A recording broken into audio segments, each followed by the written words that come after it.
Greetings and welcome to the Mount Rushmore podcast. My name is Jeff, and I'm joined, as always, by my good friends Richard. Hello. And Michael. Howdy. Richard and Michael, for many years, I think 3 or 4 now, have been debating and deliberating the most ubiquitous aspects of any given topic. And this time, for our 5th year, we're going on 5 years, they are going to be debating the Mount Rushmore of being sick. Who chose it? I did. Why did you? Well, pretty much the obvious reasons right now. Yeah. Fortunately, knock on wood, as of this recording, none of us have had to deal with being sick in the very bad way. But, you know, we've all been sick from time to time. And I think we all have different ways that we deal with it. That's great. Very compelling. Adjustments that we have to make. We are very grateful to have staved off COVID-19 so far, but who knows? We could have it and we don't know it because who has been tested? I sure haven't. Have you? Don't say the name of it, by the way. Oh, now, that's how you catch it. That's how you catch it. That's an email that I got, so I'm assuming it's probably true. COVID and Candyman. I'm assuming we're all going to get like a 23andMe sort of like after the fact like test in the mail that we all like lick and send back, and then it just sends you like one of two things. It sends you something saying that, oh, you have this, or also you're signed up for like some sort of Random House drawing as well. And congrats, you voted Republican. What? And you also get 14 CDs for the price of one from Columbia House. So Richard chose the topic, so Michael goes first in the Mount Rushmore of being sick. Okay, boys. My first choice was one that I thought of immediately when Richard suggested this, and it was the Young Ones episode entitled Sick. Nice. And the episode revolves around the 4 flatmates all being just totally, completely, and utterly sick. They're all. It's the episode starts out with them all in their beds, just like opening their mouths with these green tongues, just like and coughing and sneezing all over the place. It was this wonderful, just gross out humor episode where they're just snotting and sneezing and phlegming on each other and yelling at each other and throwing Molotov cocktails at each other. And at some point, Neil gets really sick. He can't stop sneezing and snot is just shooting everywhere. And they put a garbage bag on his head and they're pounding 6-inch like spikes into his head as like a acupuncture. And it's just the most amazing version, the grossest version of being sick that is done in such a ridiculous way. And it was just the very first thing that I thought of, and just like the ultimate of being totally and completely and grossly sick in a way that I think we've all felt internally, but maybe you never see it on TV like that. You see a little bit of ridiculous pop culture sickness, but never like people covered in Nickelodeon slime hair sickness. Even in the commercials where somebody's got a cold and it's a Mucinex thing or something like that, it's a model with a little bit of rouge on their nose or something, and their hair is a little bit tousled. Yeah, and they stuffed a couple of peas up their nose to make them sound stuffed up. It did feature one of my favorite lines on the show that I didn't realize until years and years later, where Vivian or it doesn't matter which one. It's either Rick or Neil says, I hope Mike, who went out to like the chemist, I hope Mike comes back with a cure. And then Vivian stops and says, no, it's Madness this week. And then they just move along because Madness plays that week, their second appearance. Oh, that's great. But I always like when the show becomes very, they turn to the camera and there's a wink and a nod to them actually being on a TV show. Yeah. Right. That's always good. That's usually how they got into the musical guest. Yeah. Yeah. Okay, Richard, your first choice is what? All right. So my first choice is hoping that everyone will just leave me alone so I can sleep and relax. Oh, wow. Sure. This is when we all get sick different ways, and whenever we're sick, we kind of deal with it in our own different, ways. And for me, it is I just want to rest. I just want to sleep. I want to wake up at 3 p.m., get up, have a grilled cheese sandwich, and then go back to bed for another 8 hours. This is all I want to do. And invariably, this is when the kids want to come in and see how I'm doing, want to come in and talk to me about whatever they were doing that day. Want to do basic kid stuff. And it's really disappointing to me because at that point, all I care about is myself. Yeah. Because we're all selfish when we get sick. It is like the one time where it's allowed to be basically all about us. And it's that all I want to do is just sleep. That's all I want to do. Mm-hmm. The reverting back to being a baby or a kid and just being taken care of, and you suddenly you're just okay with it. You're like, you know what? I am gonna sleep in this bed for 8 hours and feel gross, and then get up and have soup, and then go right back to bed for another 7 hours and be like, nah, I'm sick. What are you gonna do? Yeah, I don't even want anyone to baby me necessarily or like look after me. I just want solace. I want to be miserable in my bed at my own pace and time, basically. You need them to put up the quarantine, labels across the door to put up the whatever that biohazard symbol is that you only see in video games. Yeah. And like if you cross it, you know that the zombie's inside. When I heard about when I first heard about like the whole COVID-19 stuff, and that if you got it, you'll be quarantined for 2 weeks, I thought, that's not too bad. Yeah. That's not the part of it that really makes me upset. The part that makes me upset is not the fact that I'd be alone for 2 weeks. Mm-hmm. That just gives me excuse to be alone for 2 weeks at this point. Mm-hmm. That is an interesting thing you relate, because I would say sadness and sickness are the same for me. I'm fortunate that I have a very sympathetic spouse who wants to comfort me when something makes me sad, but for the most part, I just want her to go away. Don't. I don't need a hug. I'll get through it. I don't want to talk about it at all. I do not want to say the thing. But yeah, when I'm sick, I just like, let me alone. Let me close the door. Let me die in peace. Yeah, I am dying. Let me die in peace. Yes, answering questions about how I feel. None of that's going to make me feel any better. No. Winfield, what's your second? My second choice is Nyquil, the answer to all life's problems when you're sick. Yeah. I don't even know when you should take it. I just know that if I'm feeling just the least bit sick, it's like, oh, I got to get a shot of Nyquil in me and just go to bed. And then I got to wake up and take a shot of Dayquil. And you're just on that up, down, Nyquil, Dayquil. Whatever. If anything has Quil in it, I'm taking it. You do sort of feel a little bit like Johnny Cash being on like amphetamines, come down from the amphetamines and then needing the amphetamines to come back up from the drinking. It feels very similar to that for a few days.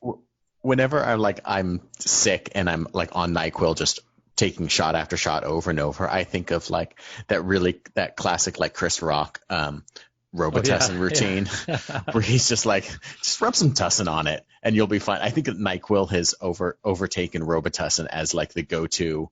I am sick. I have to take this thing that is just going to knock me out. Yeah. And it's one of those things you realize that, oh yes, the best thing to do, kind of harken back to what Richard just said, the best thing you can do for yourself is just sleep. Mm-hmm. Just go away from society, go away from your family, and just go in your bedroom and just sleep. And then once you sleep, whatever your body does to you just kind of takes over. And I think there's nothing else in Nyquil that really helps you other than just a powerful narcotic. Oh yeah. Well, man, the commercials work on me too. When you said it, Chris Rock, I thought of also that Chris Farley ad where he drinks a thing of Dayquil or something that's like our Nyquil that's about the size of a bucket, like a chum bucket on a fishing boat or something like that.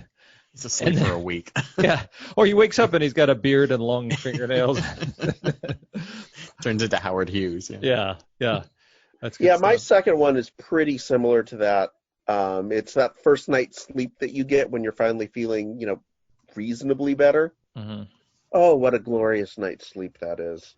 Yeah. Oh, that one where it's like you're just on the downside of feeling like shit, and so you're in bed by like 9 o'clock, and you sleep for like 15 hours, and when you wake up the next morning, that just sort of like that feeling of maybe you're not 100% better yet, but you're feeling so much better than you were the day before.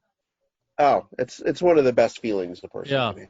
It does have the austerity of drinking just plain water when you're absolutely thirsty. It tastes so good. This simple Yes, thing. a nice cold glass of water sometimes is the best thing you can drink, and that's sort of what that post being sick, like 12, 14 hours sleep, that it is that kind of sleep of the dead sort of thing. Mm-hmm. And when you do come to, it is sort of, you feel rejuvenated, you just feel better. Mm-hmm. And it doesn't quite justify getting sick in the first place, but you get the idea. Would you say, as a parent, and this is an open question to both of you, sleep in general is a cure that you do not get to take that much? You're always kind of on call and on duty and stuff like that. That's yeah. The one I thing mean, there's a definite through line with my first two choices. Mm-hmm. Leave me alone and let me sleep. Yeah. And also, when I do sleep, let me sleep for about 3/4 of the day. Mm-hmm. Is this the Mount Rushmore of Richard Saturday, or is this? Yeah. Ideal Saturdays. That's exactly what it is. So am I right that we're at our halftime?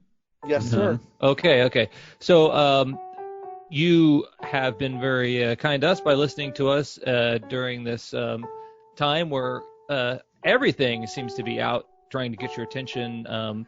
You've got all this stuff on Netflix and all this stuff on Disney Plus and all this streaming and this and that. This episode, I believe, is technically, and our podcast in general, is it's part of the Tiger King universe, right? It is. It's part of the King If you universe, don't listen to all 212 episodes, you won't know what's really happening in Tiger King. Tiger King, yeah. So go watch parts of Tiger King. I do own a couple of lions and a jaguar, but no tiger. So it's adjacent, but not quite the same. So make sure we are broadcasting from the Hey Cool Cats and Kittens. It's me, Jeff Hopkins, Jeff Baskin. Well, I've been calling my wife Jen Baskin for a while. Her last name's Baskin. But hey, do us a favor and get in the dialogue with us on Facebook and Instagram and Twitter, and let us know new episode topics you'd like us to discuss, because we got nothing but time to record podcasts, and I think you have time in your hands too. So should we tease next week's? Yeah, what's next week's? Absolutely. Well, Mount Rushmore of dragons, and then parentheses fictional. Oh. Thanks for clarifying that. We could have no real dragons. No Bruce Lee. None of that. Yeah. Well, let's think so about no that. imagined dragons then? No imagined dragons. Yeah. I mean, God, I hope not, but yeah. Okay. Cool. So that's next week. Looking forward to that. All right, so let's get back to it, and Michael Winfield's going to let us know his third choice. Okay, my third choice is they're sick, and then there's faking being sick. Oh, wow. In the 5th grade, I did not do my end-of-year book report / project when I was supposed to, I guess, do a report on Eli Whitney and the cotton gin / interchangeable parts. And it was the night before, and I spent the night sticking my feet out my window, thinking that I would possibly, for real, get sick. It was May. It was late May or June, and so of course that did not happen. And I was in deep trouble the next day when I went to school, and I had to stand in front of the class and say that I didn't do my project, and I got in huge trouble. But the person who did pull it off was Ferris Bueller in Ferris Bueller's Day Off. Oh, yeah. Yeah, of course. The master, the person who I'm sure has led kids down such a false path of thinking that they could get out of being sick by just making their hands slightly clammy and setting up their, home synthesizers and their Rube Goldberg type machine to pull a dummy and turn them over in bed when the door opens, coupled with like having the two biggest idiot parents in the world. Yeah. Just playing sick is one of the things that everyone has tried, at least in their childhood and in their teenage years. And then you get to being an adult and having to be sick from work. That's why work doesn't call it sick days anymore. They call it paid time off because they realize you can just call in and say I don't feel great. I'm not coming in today. And for the most part, they're not going to say anything. Yeah. But Ferris Bueller, the king of pulling one over on the man. Okay, man, Freddie. All right, so my third one is when you were a kid, getting to watch daytime television. Oh, hell yeah. Oh, wow. That was always a thrill for me. You know, your options basically were whatever was on your local. What was your rock block? Yeah, we usually had your local PBS station would be doing the quasi-educational programming. And maybe you'd get something about a subject you were really interested in. More often than not, you were avoiding that, though. That was like bottom tier.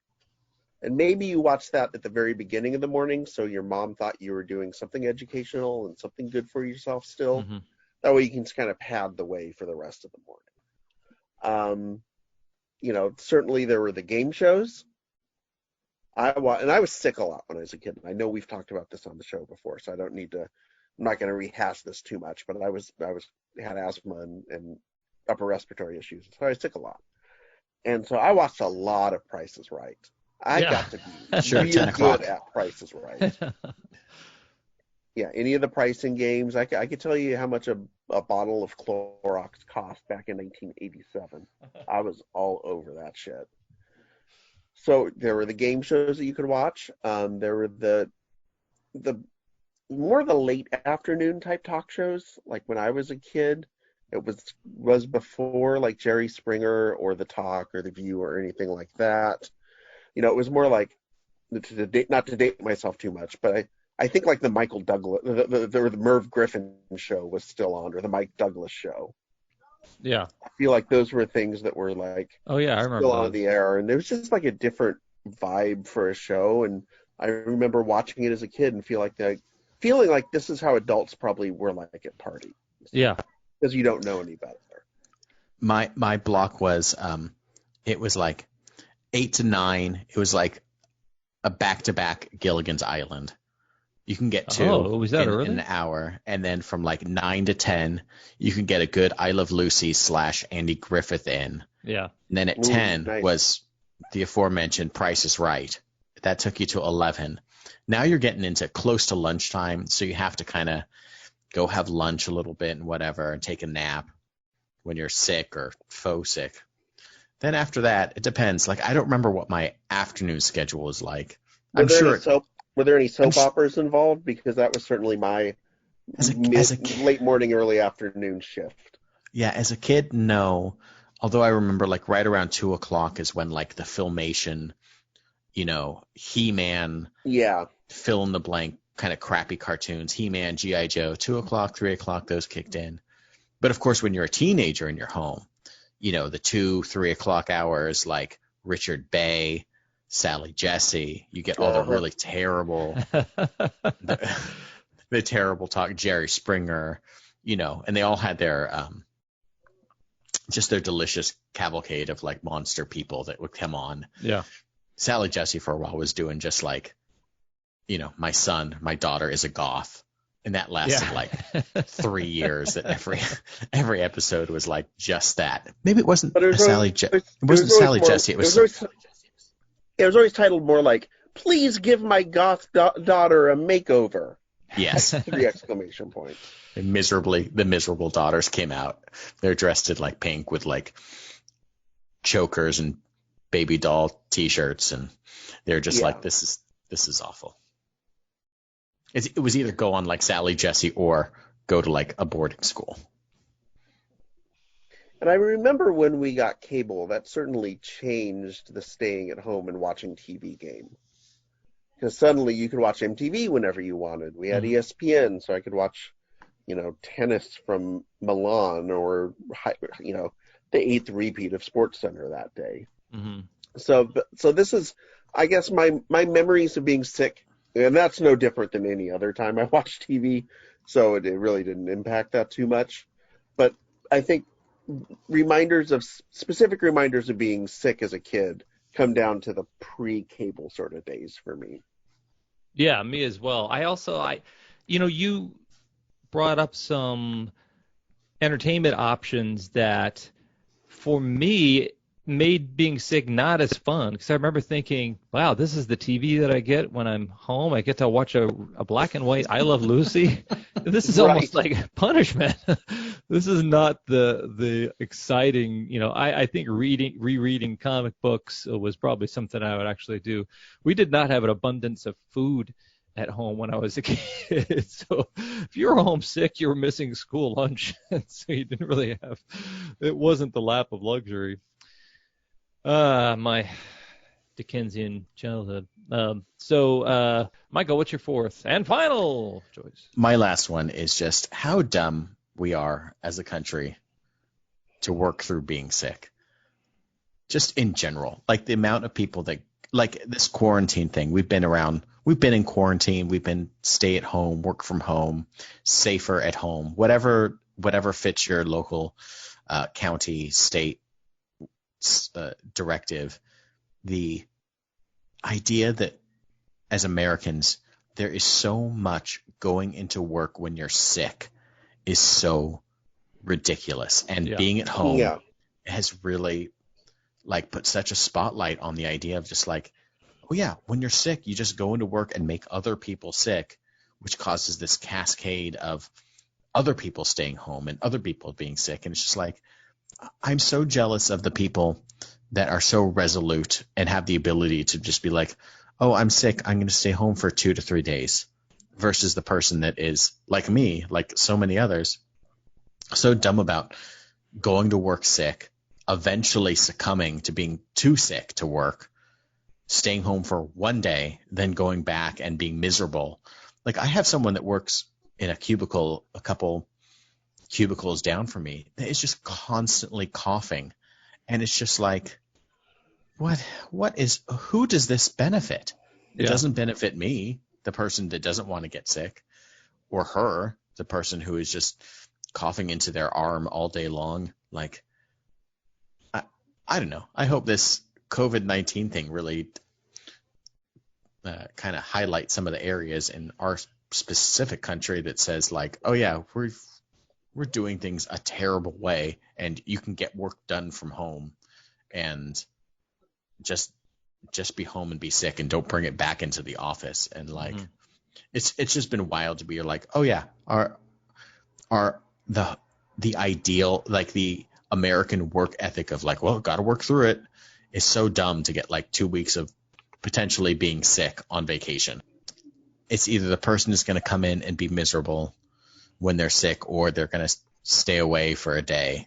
And you have to, I guess it depends on what kind of a person that person is. What peeves me is that person who is skipping around, showing off their new iPhone, chatting up everybody. They worked through lunch. They're having a great day. They had Mexican for lunch and maybe a shot of tequila. They come back. They're eating birthday cake at the 2 p.m.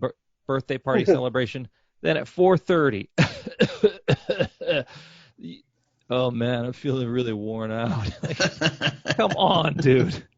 You didn't just all of a sudden become sick. You all of a sudden remembered you're going to call in sick tomorrow. So you're laying the foundation for it at 4:30. All right, let's figure out the quick Mount Rushmore of fake excuses that could get you out of going to work. One is definitely, Richard, you and I haven't done this yet, but it's in my back pocket. My kid's sick. Oh yeah. Yeah. It's not even I'm sick. It's what am I gonna do? The kid's sick. Kid's sick, yeah. I gotta stay home. I gotta stay home, and I've legitimately done that, but not I haven't done the fake one. You will. It depends on the person. You could also pull off like, I got to take my dog to the vet. If you have like an animal lover you got to know your as audience a boss, on that one. yeah, you got to be like, just got to go in. It's not feeling good. And then you come in the next and you just be like, yeah, I thought it was going to be, $150, but $412 later, whew, you know how that hits you. And you're just like, whatever number that you're going to, that's a legit number, because whatever you take an animal into the vet, it's never $99 in a handshake. It's $214. And you're just like, God damn it. When your animal's really sick, you're like, God damn it. Mm-hmm. Right. I've used food poisoning before. That's a good one. That's a good one. To your point, Jeff, that's a good one that explains why you weren't feeling bad when you left at 5 o'clock the day. And that's a good 24-hour one. Yeah, and you're better in a day. Yeah. Of the food poisoning category, alcohol poisoning, that doesn't go over as well with your employer. Yeah, I guess I got alcohol poisoning. Turns out I'm allergic to drinking a 3/4 of a quart of whiskey. Yeah, I was poisoned. So there's those two. I have used my car is in the shop. Oh, okay. Yeah, that's vehicle sick. Yeah, vehicle sick. Mm-hmm. And then there's what I've used once is migraines. Mm. Oh.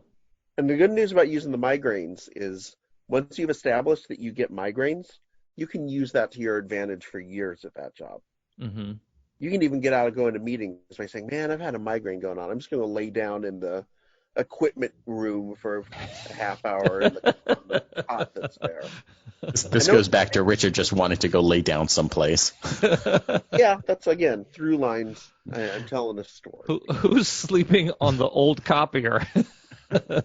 He gets migraines, I guess, or he's hungover or something. Who's nestled in a stack of old laptops?